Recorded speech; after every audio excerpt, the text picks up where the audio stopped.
Kenya has been bleeding. Kenya has been bleeding, I'm going to say, since the early 2000s. But because hiyo bleeding haikuwaga ile, urgent, because people are still getting free education. Unga bado ilikuwaga sijui ni 40 bob, maziwa ilikuwa ni 10 bob. Unaona, life, your salary made sense. So they let the bleeding slide. Okay? Until now, 26 years, I'm going to say 20 years, 22 years later, now the bleeding is affecting. Now the bleeding, we are bleeding severely, profusely. Is that right? The right word? And now we cannot let it continue bleeding because we're going to die. Kenya is going to die. And if Kenya dies, we are dead. And this is why we say your vote can change, Ama can save Kenya from bleeding to death. Welcome. This is Wanjiru and them. Okay. Karibuni. Let us talk.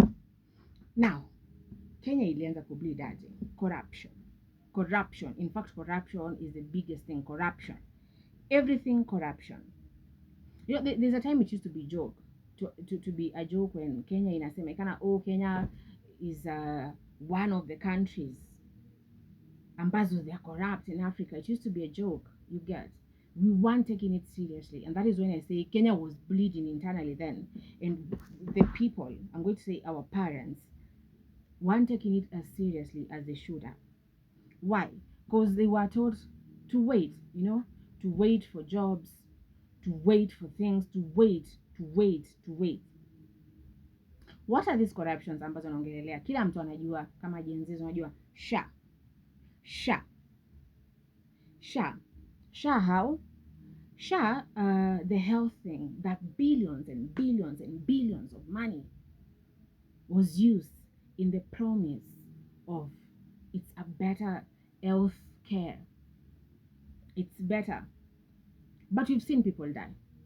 Last year we saw that woman storm mpaka akaenda kwa mkubwa wa afya, the CS, to say that this thing is not working. We've seen people die. Even some family members of us wamekufa hawajatibiwa. Kwa nini? SHA haifanyi.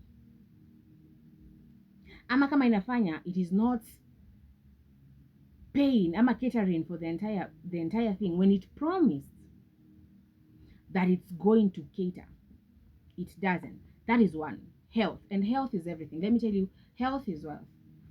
Health is everything for a people. Health ndo kila kitu. The other thing is the Aror. Do you know the Aror and Kimarer dams? The billions and billions of money were used in the promise of that power and water for us, for us the people. Has that happened? No. Na hizo ni baadhi, sitaki kuingilia sana sababu I only have 10 minutes, okay? And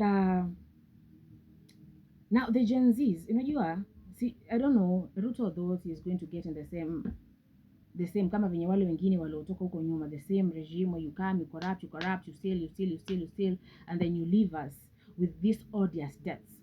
Kuna kitu ambacho kinaitwa odious debts. These are the debts that a leader can take debts. Naelezaje na Kiswahili? Mkubwa kiongozi anakuja anachukua debts kwa Kiswahili inaitwaje? Madeni ambayo sisi as a people we don't even see how it has helped us. Haijatusaidia, hatukuitisha na anachukua, and then we are left to pay the debts. Those are odious debts. So I think when Ruto was coming, he thought he's going to find the same generations that other presidents did, because like, unajua 20 alivyokuwa anaapishwa, many of us didn't go to vote. Many I know I didn't go to vote. So like he thought same, unajua hawa watu hakuna. And then 2023 people died. We all know that. And I think he was like, God damn. Na Gen Z tumechoka. These empty promises, our lives, we've seen how people died. Our youth fighting for our country. The Dedan Kimathi spirit iliamka ikapigana. People died fighting.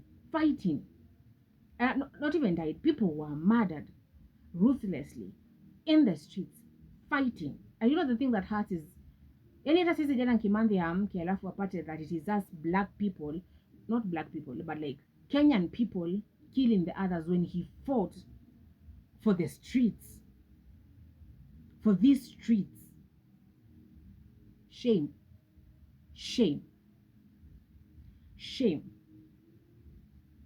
So I think Mr. Guy thought that atakuja, atafanya vitu, atatutishia sisi. Wazazi wetu walitishiwa kutoka wakati wa Moi, wakatishiwa wakatulia.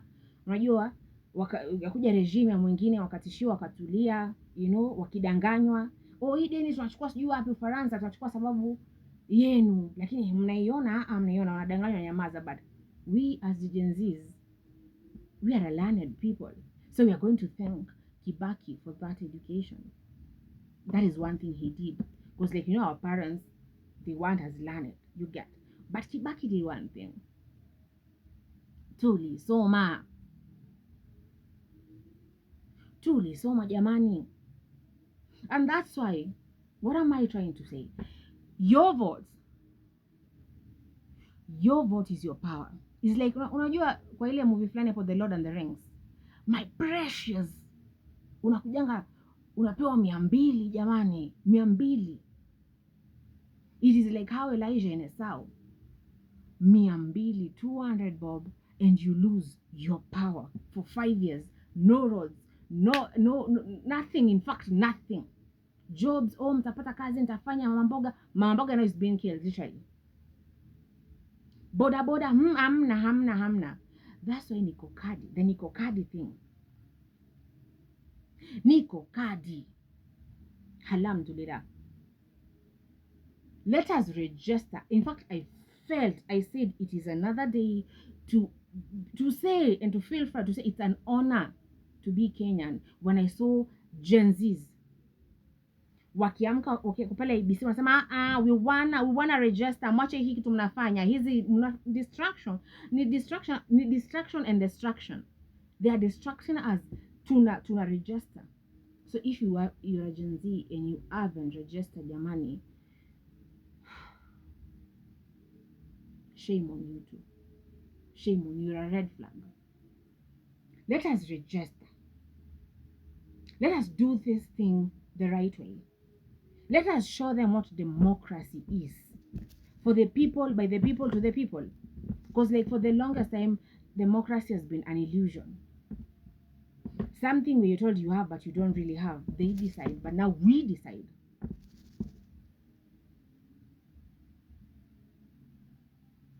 We are informed.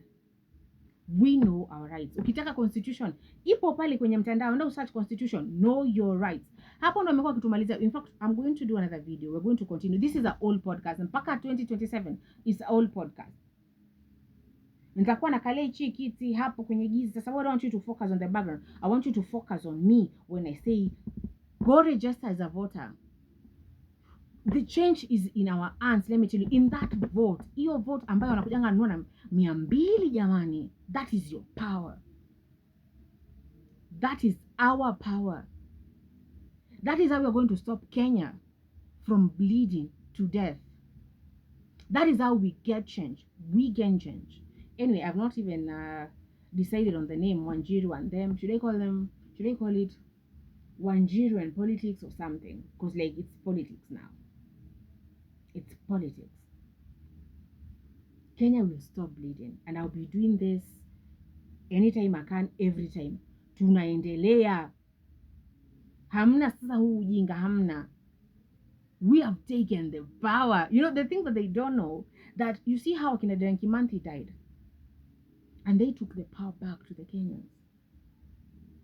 Those people, wakina Eric Shienyi and Rex Masai, didn't die for nothing. We took our power when we went to parliament. So they didn't die for nothing. Let us not make their death to be in vain. Anyway, I'm going to make another video.